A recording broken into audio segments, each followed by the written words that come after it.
الخطر بيقرب جدا من مصر، وكل ما نحاول نحل في حاجه نلاقي مصيبه طالعه لنا من جهه تانية. لو متابع اللي بيحصل في السودان هحاول الخص لك اللي بيحصل كده بالراحه عشان تبقى ابديتد وتعرف ان الموضوع ده يهمك زيه زي غزه بالظبط. ببساطه في قوتين بيحاولوا يسيطروا على السودان، الجيش السوداني قصاد ميليشيات الدعم السريع المتمرده، بيحاربوا بعض بقالهم اكتر من سنتين. انا هنا مش هقول لك على تفاصيل كتير، بس خليني اقول لك على اخر التطورات على الارض. التطورات دي حصلت زي ما انت شايفها كده على الخريطه. ايوه هنا مدينه الفاشر، ودي تبقى عاصمه شمال دارفور. بتبعد كام عن مصر؟ تبعد حوالي 2000 كيلو عن الحدود. ايه اللي حصل؟ اللي حصل ان ميليشيات الدعم السريع سيطرت تماما على المدينه، خدتها من الجيش السوداني، وبكده الدعم السريع يبقى سيطر على 4 ولايات، ودي الخامسه والاخيره. طب ايه هي اهميه مدينه الفاشر دي؟ وايه قصه اصلا دارفور؟ الفاشر دي قلب دارفور، وهي ربط ما بين شمال وغرب وجنوب الاقليم، واللي يسيطر عليها يبقى سيطر على مفاتيح الاقليم كله، وبكده الاقليم كله بقى تحت سيطره الدعم السريع. ده كده ببساطه ملخص اللي حصل اليومين اللي فاتوا على الارض. محتاجك بقى تفهم معايا اللي جاي ده، لاني عايز ابسط لك الصوره بشكل كامل. سقوط الفاشر في ايدين الميليشيات بعتبره بدايه الانهيار والتقسيم. تعال نرجع كده شويه لورا، وتحديدا في 9 يوليو 2011. في التاريخ ده السودان دوله واحده اتقسمت بقوا دولتين، دوله السودان ودوله جنوب السودان،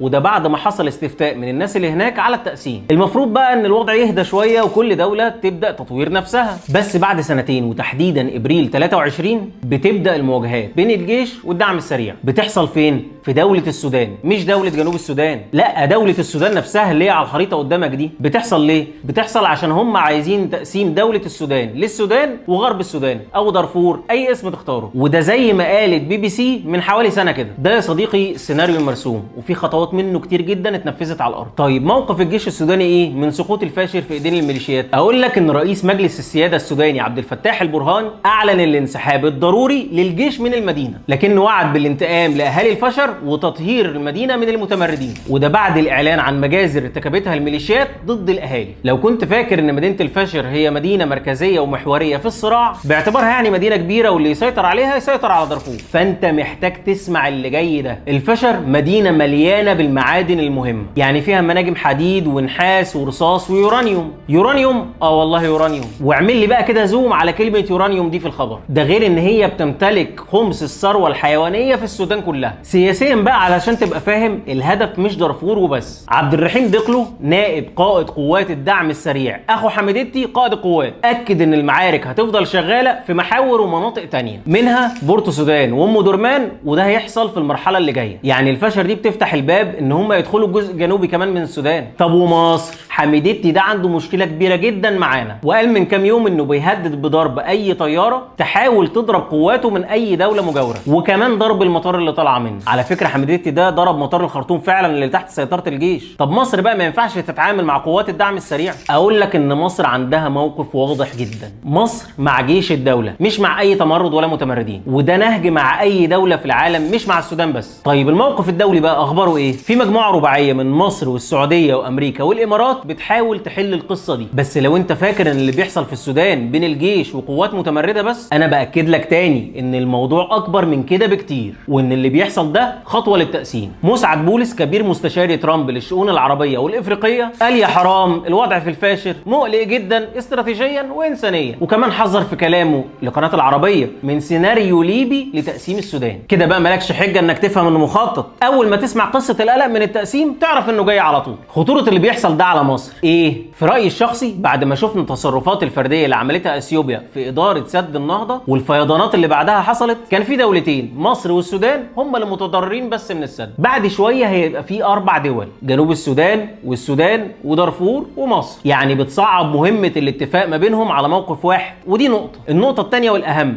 امن اي دوله بيتوقف على كذا عامل، منها طبعا التماسك الداخلي واللي اكد عليه الرئيس السيسي اكتر من مره، وكمان قوه الجيش والاستقرار الاقتصادي والسياسي للدوله دي، وكمان محيطها الاقليمي. يعني كل الحروب اللي حوالينا دي بتاثر علينا. ما هو ليبيا لحد وقت قريب كان بيتم ضبط اسلحه مهربه منها، ده غير بقى الخطر الدايم في الجزء الشمالي الشرقي، وكمان تدخل السودان من الجنوب. ده غير بقى اللي بيحصل في اليمن واللي بيهدد الملاحه في قناه السويس وبيضعفك كمان اقتصاديا. يعني طالما ما قدرش عليك في الجبهه الداخليه، قاعد يلعب معاك الجيم بره ارضك، وحل انت بقى. نقطه كمان، جزء كبير من الاشقاء السودانيين موجودين في مصر بسبب الصراعات اللي عندهم، بس خلال الاسابيع اللي فاتت شفنا عدد كبير منهم رجع تاني لبلده بعد استقرار الاوضاع هناك. دلوقتي بقى مصر ممكن تلاقي نفسها بتستقبل ضيوف سودانيين تاني. بلدنا بتحاول تعمل اللي عليها وتقف وتتصدى للمخطط ده، زي ما افشلنا مخطط تهجير اهالينا في غزه.